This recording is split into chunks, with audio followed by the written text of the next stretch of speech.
right, so I want to take a quick poll. How many people here are currently using Scrum on their team or have used it in the recent past? Hands up. Oh, yeah. Okay. Anybody used it before but not using it right now?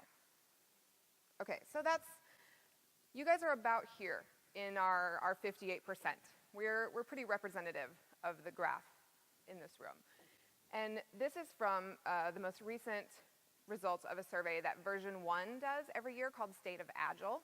And this is actually very heavily skewed toward the IT and software world. And you can see in this context, Scrum is winning. They got the best PR firm like 15 years ago, and they're far and away the most popular still for these guys. But I don't have a problem with that. Despite the title of my session, I am not a Scrum hater, and I'm not up here to Scrum bash for the next 45 minutes. Scrum works really well in some contexts, and other times it does not. My problem is when we start treating Scrum the way that Gus Portocullis treats Windex. So if you've seen My Big Fat Greek Wedding, Gus believes that Windex will cure any physical ailment that you have. Psoriasis, poison ivy, cut your finger off, whatever your problem is, he's going to put some Windex on it and you're going to be fine. And marketers are starting to treat Scrum this way. We think that whatever problem we've got, Scrum will fix it. We're not hitting our deadlines, just put some Scrum on it and we'll be okay. Our MQLs are falling behind, we just need a little more Scrum and it should be fine. Did the marketing director stub her toe on the way to the desk? Well, she just needs more Scrum and we're going to be fine. But even in its original environment of IT and software, Scrum can break down. And when that happens, it's really bad. And you don't have to raise your hand for this part, but maybe you have a friend that this has happened to. But this is what's known as the Scrummer coaster, right? So at the beginning of the sprint, we're very excited. We have a project that we've put into our backlog, and it's going to get done in the next couple of weeks, and it's very exciting. And the project goes round, and we're coming up to the end of the sprint, and it's definitely going to be fine, and oh wait, no, it's not done. We're going into the next sprint, and our project is not done. It's back in the backlog again. But this time for sure, right? We're going to finish it, because that's what Scrum is for, right? We're supposed to finish our work within 2 weeks. So we put it in the backlog, and it should be fine, but here he goes again, and he's back. He's not made it to done. And if we're running 2-week iterations, we're now 6 weeks out. And our project that we had committed to in sprint 1 isn't finished. It's going around and around and around the Scrummer coaster. It's trapped. So that's one way that Scrum can break down and very commonly does break down. Another way is we start off our sprint with the most happy of feelings, right? We have this beautiful sprint backlog that we've created, and we're going to get all this work done. We've estimated, and we've committed as a team. This is going to be great. We're feeling good, like a third of the way through the sprint. Everything's happy. And then we're like, wait a second. We're a third of the way through the sprint. What have we really accomplished? This isn't going quite like we planned. We're getting a little sad and depressed about our backlog, and our Burndown Chart is flat or maybe even has gone up a little bit. We're adding more work. This is bad. This is not how this is supposed to be working. We're not going to finish. We're getting kicked around. We're working too late. This is not how Scrum is supposed to work. And then by the end, anger is coming in, right? We're fighting amongst ourselves. Our managers are not happy because we're not hitting our deadlines. This is not what's supposed to be happening. And at the end, it's really bad. And ultimately, our sprint is this. This happens, right? No shame, no judgment on the Scrum team that this happens to. And it's not necessarily the fault of Scrum either. It's just that we apply it badly. So there are reasons that this happens. And one of them is that Scrum is always sort of bolted on. We apply it on top of a situation without making any adjustments, right? We implement it out of context. We don't take into account our own idiosyncrasies on our team. And so we just start doing Scrum. Roles, ceremonies, backlogs, Burndown Charts, Scrum Masters, we just put it on and go. And this can be a problem because when we do that, lots of people's problems don't get solved. So I hear from content creators in particular that they go through the hard process of change, right? Like switching over to an agile process can be hard. So they go through this painful process of change, and yet their problems remain. They're still getting interrupted, they're still having trouble making deadlines, so they're having to do all the hard work of Scrum and Agile without getting any of the benefits. And so they're not bought in, and they're sort of silent resistors to the process. The other thing about Scrum is when it was originally created, it was envisioned for a very particular team size, right?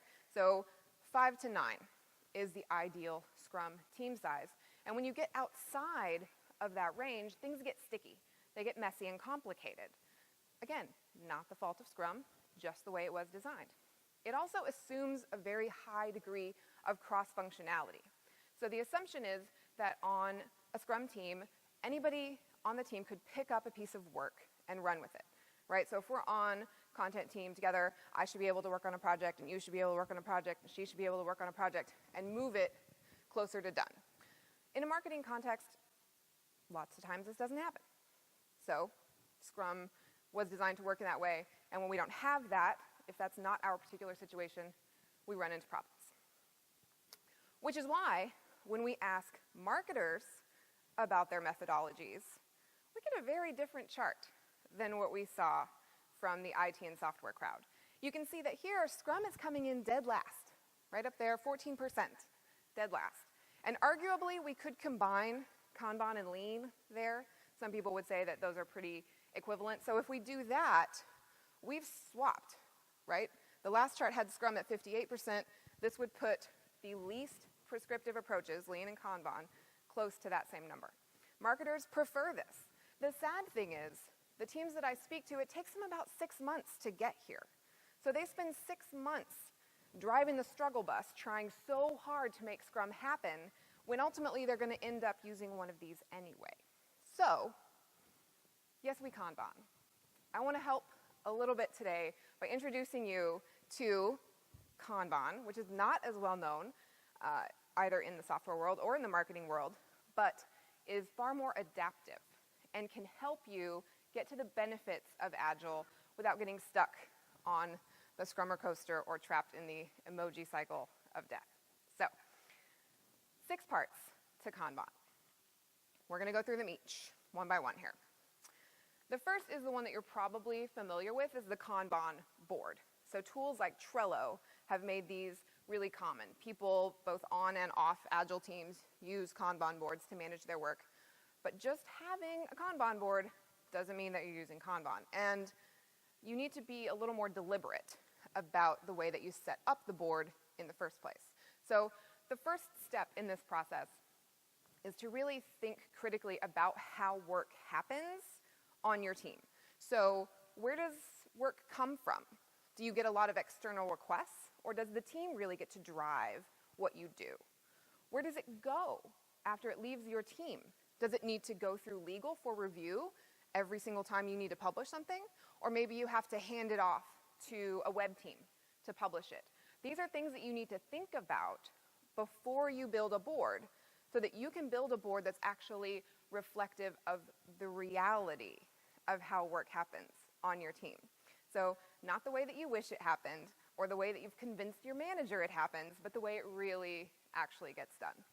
So thinking about this reality here, and then thinking about the appropriate start and end points for your board are very important before we move to this, before we get into the basics of the Kanban board.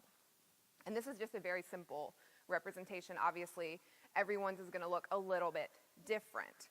But the important thing here is to, A, make it real, right? Reflective of what we talked about in the visualization part, and also to keep it as simple as you can and still be reflective of that reality. So 10 columns is your max. If you start getting up above 10, then somebody can't walk up to this board and understand what's going on. And you may actually need a couple different boards. It may be that you have lots of different kinds of work happening on the team, and you need to split off. But 10 would be your top number of columns here. And of course, there's the ever popular digital versus physical board debate. And really, either one works. What I tend to recommend to people is start with a physical board, because it's a little bit less of a commitment. Anybody can go out and buy a whiteboard and a bunch of sticky notes and try things out. And especially if you're just starting out, then you can fiddle with your columns, fiddle with your work item types. There's a lot of adjustments you can make on the fly. Whereas if you have a digital tool, there may be some overhead to learning the tool, setting up your iterations. There's lots of learning to happen. So if you need to start physical and then go into digital, that's great. In a perfect world, you'd have both. You'd have a nice physical board by your team where everyone can see what's going on. And then if you have remote workers or people outside the team who need to access the board, you'd have a digital representation. The bottom line is do what works best for you. Okay. Second piece of an effective Kanban implementation is my absolute favorite, WIP limits. Okay, work in progress limits. If you don't do anything else that I suggest today, please go try these because they're amazing. So what we're after with a WIP limit is something that keeps work flowing quickly through the team. If you get it too low, and here this team of 4 has chosen 1 as their WIP limit. If you get it too low, things flow very slowly through the team, is one way we know that it's wrong. The other is, in this case, people on the team are often very idle. They don't have anything to work on, which in this case makes sense if we have 4 people on the team and our WIP limit is 1. Even if we've doubled up and had a couple people working on it, people are sitting around with not much to do. If we get it too high, on the other hand, our people are never idle. They're working all the time flat out just to try to get things done. And even so, we have a slow flow of work through the team, because even when something is in the doing column, they're not actually touching it. So in this case, if our WIP limit is 5 and we have 4 people on our team, there's an item in that column that's not being worked on right now, even though it's in the doing column, which is going to manifest as a very slow flow of work through the team. You may also end up running out of wall space if you have a limited amount of space to work with. What we're after here is the Goldilocks WIP limit, right? It's just right there in the middle. So in this case, for the team of 4, it might be 2. And they know that they've got it about right because tasks are very rarely idle. Once they become in progress, they get done very quickly, and someone's always actually working on them. There's a fast flow of work through the team, and we do have some people on the team who are sometimes idle. We actually want to create a system where not everyone is working all the time. This is known as Slack, and it's a very exciting and important part of a Kanban implementation, because these are the moments, Slack are the moments when someone on the team can step back and say, are we doing the right work? Is this really what we should be working on? How could we do it better? Do we need a new tool? Maybe I could finally listen to this webinar recording that's been sitting in my inbox for the last 6 months. Maybe I can go to a conference and learn more about how our team could be more effective. Without moments of Slack, we're just working flat out and we never have time to reflect. So creating a system that actually produces some moments of downtime is really important for an Agile team that's committed to continuous improvement. The other super cool thing about work in progress limits, especially for my phone to ring. Yep, that's a big speaker faux pas. You don't need to put that in the evaluation. Work in progress limits help us eliminate what's known as context switching, especially important for creative types who are working on lots of different things. So this is actually kind of a depressing chart, so hopefully you've had coffee. But you can see on the far left here that when we have one thing in progress, we have 100% of our time to devote to it, which makes sense. Must be nice though, right, to have just one thing to work on. And then as we move across, it gets more and more depressing, because if you have just 5 things in progress at once, a meager 5% of your working time is available for each of those projects. The rest is lost to context switching, that part of our brain that we have to restart and revamp every time we switch gears. We can't just start and stop projects. It takes us a while to get going, right? I think the number that I've most recently read was like 26 minutes for your brain to fully re-engage. It's no wonder that we're losing 3/4 of our time to context switching when we have just 5 things in progress, which doesn't actually sound like that much, but it's pretty bad. WIP limits help us get past that because we can only do a certain number of things at a time. Okay, third part of Kanban are explicit policies. And most of us have implicit policies on our team. the way that I just do work.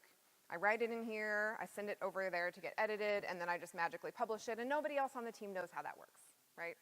But to have explicit policies means that everything is up for improvement, up for negotiation, up for documentation. And easily the most important policy that the team needs to come up with is the definition of done. What does it actually mean for a piece of content to be finished? Does it need to go through a couple rounds of peer review? Does legal need to see it? Does it need a supporting header image and an audio recording and a video? We need to define all of that. What are the sizes for the image? What resolution? Does it need social posts to be written to go along with it? All of those should be very clearly documented as part of the definition of done. And whatever other policies you might need on your team are going to be up to the type of content that you're producing, the type of team that you have, etc. But one of the most helpful policies that Agile content teams in particular, but this works really in a lot of different contexts, is to deal with review, external review of the content that the team is producing. This happens on just about every Agile content team. So we have to send our content away. It has to go to somewhere else after we finish it. Somebody else has got to look at it. And then as an Agile team, we need to know what's going on. Like, it's going to come back to us, probably. And this is a board that I helped a team set up because they were trying to work in the Scrum context, and they had so much work that was in this pen, which is where work goes when it's away from the team. We no longer have control over it, so we put it in the pen. And what they were doing before we changed to this explicit policy version was that a pen item would have to go all the way to the bottom of their backlog after someone provided feedback on it. And so it could take weeks for it to work its way back up to the top of the backlog and then go back into process. If you have a publication that's coming up in a week, this is not helpful to you, right? And so it was making both the Agile team and the people they were trying to serve very unhappy. So an explicit policy that we came up with was that when we sent content out to be reviewed, it would go into the pen. So we could still see it, and we knew how much work was potentially coming back to us. But when we got edits, it would move into that ready column. So we could see it, and we knew that we had gotten edits back. And the team's policy was when they had capacity and were ready to take new work on, they would look in the ready column first and take work from the top of the ready column before they pulled new work from the backlog. And we communicated this to all their external and internal clients, so they all knew if you want your project to come back to you faster, you get us edits faster. And then you will go into the top of this ready queue and we will take your work as soon as we have an available resource. And this helped everybody understand better how this process could work for them, but it would never have happened if we hadn't been totally upfront and explicit about how we were doing this. If the team had just decided and not communicated and documented this, some of the benefits would have been lost.